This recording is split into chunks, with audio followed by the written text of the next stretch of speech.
In our series to the journey to building wealth, I want to begin us on doing a recap of what we've taken you through so far. And we started with the first step where we say that you need to set your financial goals. And then we went to the second step where we say that you need to understand where your money is going to. Well, that's the point my colleague Martin told you about, creating a budget, tracking your expenditure, and spending less than you earn.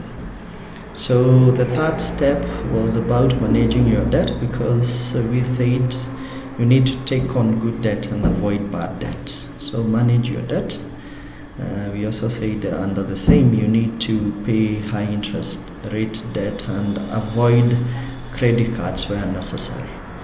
The fourth step was where we talked about putting your money on autopilot.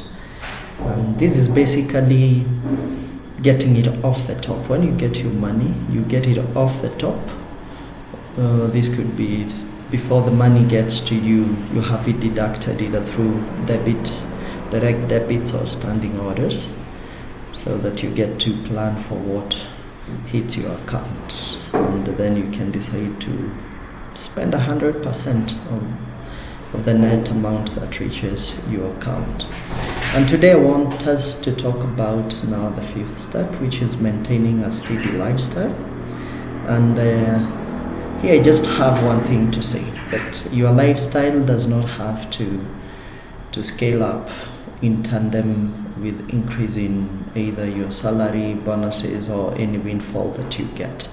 So it would be prudent that when you get a rise in income, to dedicate a greater proportion of that money to funding your future financial goals. The other one is investing wisely, because you can make money, but at the end of the day, even if you set it aside and just have it lying somewhere in a bank account that's not even a savings account, that money will not be earning you anything. So you need to invest that money wisely.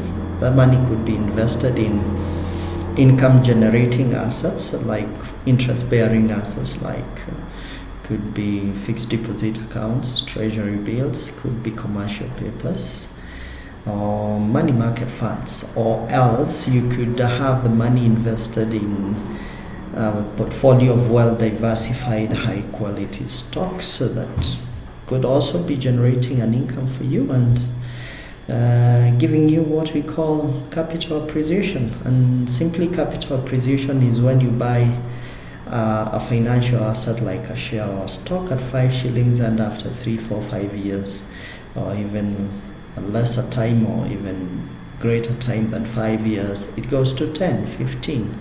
So the difference between the cost you paid and the current price you can sell an asset at in the market is what we call capital appreciation.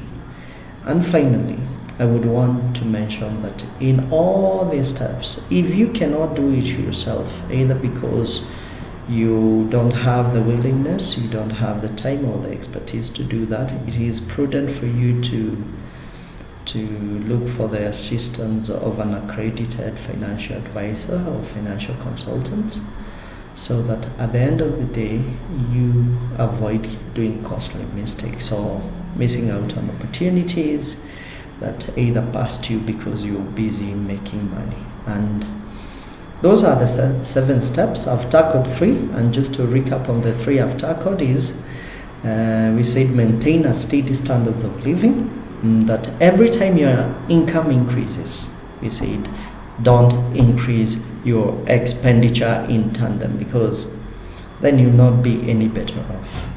And the other one is invest wisely. Choose your investment wisely. If you don't have the expertise, time, and willingness, please seek out the help of an accredited or a qualified financial advisor or consultant.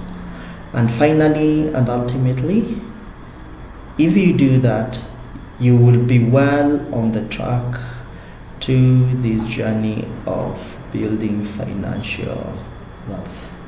And thank you very much for being with us. We ask you to subscribe to our channel. If you have any comment, please write it down.